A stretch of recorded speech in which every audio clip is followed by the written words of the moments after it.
जय जवान, जय किसान, जय आदिवासी, जय जोहर, जय पैरामिलिट्री। दोस्तों, साथियों, आज का ये वीडियो बहुत ही गंभीर बातें मैं आपको बताने के लिए जा रहा हूँ। मैं कोई अपनी तारीफ कराने के लिए वीडियो नहीं बना रहा हूँ, लेकिन जब पैरामिलिट्री के मान, सम्मान, सुविधा, हक चाहिए, यानी पैरामिलिट्री को चाहिए, इसका मतलब क्या हुआ? हमें खुद को भी चाहिए। खुद का अपमान कई जगहों पर होता है, आप लोग मानते भी हो, कई बार फोन भी करते हो, हमारे जो भी संगठन के सदस्य है वहाँ पर ये हुआ, वहाँ पर ये नहीं हो रहा है, तो सारी बातें सामने आ रही है। हमारा कोई कल्याण बोर्ड नहीं है, ना हमारे कोई एक्समैन का दर्जा है, शहीद का दर्जा नहीं है, कई चीज़ों में हमारे के साथ सौतेला, और हम सब जानते हैं। मेरी मदर का ऑपरेशन था, तब भी कोई काम था तो रैली का आयोजन था।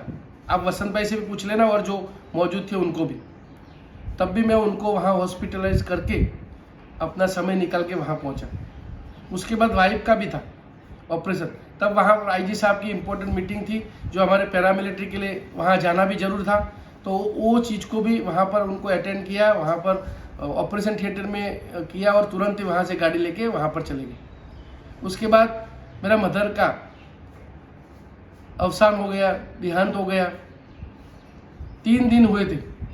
3 दिन के बाद कई परिवार में होते हैं, कई हमारे धर्म के, लेकिन हमारा एक जवान शहीद हो गया, उसको श्रद्धांजलि के लिए मैं मेरे घर से तुरंत चला गया। ऐसी कई घटनाएं हैं जो परिवार को भी छोड़ के हमें जाना पड़ेगा। मैं कोई यहाँ अपनी तारीफ कराने के लिए ये सब नहीं बोल रहा हूँ, और ना बोलना चाहिए।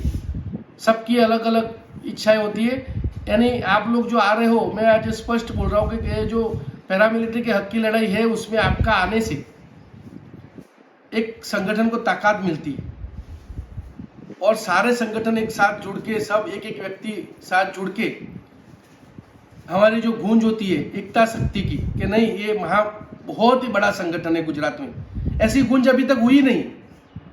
और ये गूंज जब तक नहीं होगी, तब तक कोई भी, चाहे छोटा से छोटा, सरकार तो बहुत दूर की बात है, एक छोटा सदस्य भी हमारी बात नहीं मानेगा।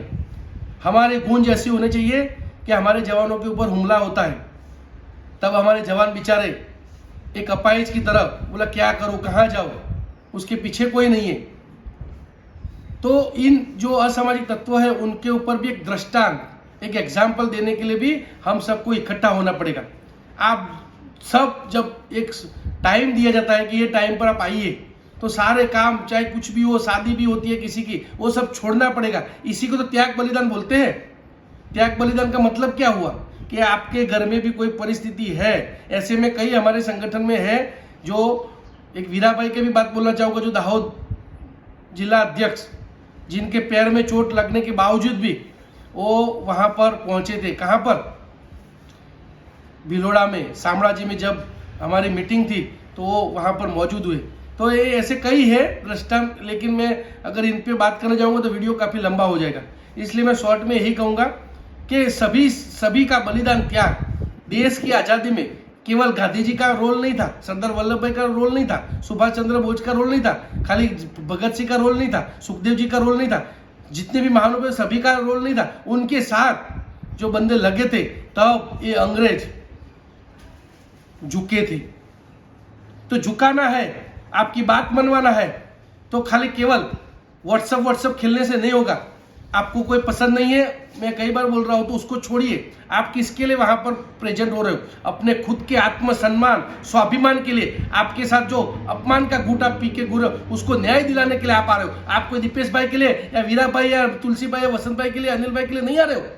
आप स्वयं अपना हक लेने के लिए, तो आप अपना हक के लिए भी आप नहीं लड़ रहे हो। आज बहनें भी बोल रही, विनती कर रहे, प्रार्थना कर रहे कि एक हाथ से ताली नहीं। आज बहनों ने भी आह्वान कर दिया, विनती कर दिया है, तो आप उनको भी देखिए। वो बहनें भी, वीरांगना बहनें हो, शहीद परिवार की बहनें हो, या किसी की पत्नी हो, वो भी आज वहां पर आने के लिए तैयार है। और विशेष करके मैं ये जो रैली है, गुजरात में 1 नंबर दिया है दाहोद, और उसको दो, क्योंकि वहां पर चाहे अपना गरबाड़ा हो, वहां पर भी मैं 2 बार गया हूँ। पहले मीटिंग भी किया, और हमारे निवृत्त जवान आते सम्मान समारोह में गया, देवगढ़ बारिया में, दानपुर में, फतेहपुर में, संजली में सब जगह मीटिंग एक तरह हो रखी है, दाहोद में, झालोद में, सब जगह मैं आ गया हूँ, और संतरापुर कड़ाना।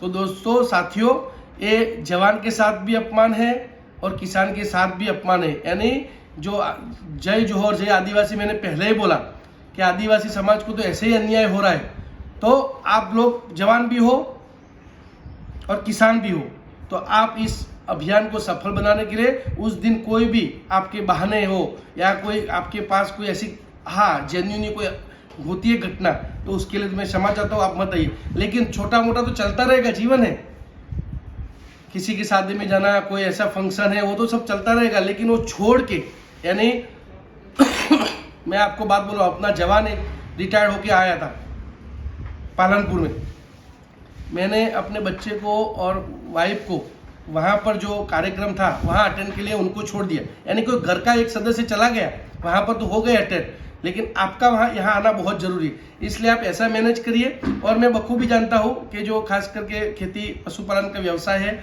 उसमें वो भी देखना पड़ता है। तो मैं ये भी नहीं बोलूँगा अगर आपके बच्चे हैं, आपकी बहू है, कोई और कोई करने वाला है, तो आप एटलीस्ट बहानेबाजी बिल्कुल नहीं चाहिए, बहानेबाजी आप मत करना। यानी आप बहानेबाजी जो कर रहे हो अपनी जात के साथ, जो बोलते हैं छेतर, अपने साथ जात के साथ धोखाबाजी बोलते हैं, धोखाबाजी, वो आपके अपने आपके धोखाबाजी अपने जात पे कर रहे हो, आप वहां पर नहीं मौजूद होके बोलो वो जो जा रहे हैं, जो जाएंगे वो करेंगे।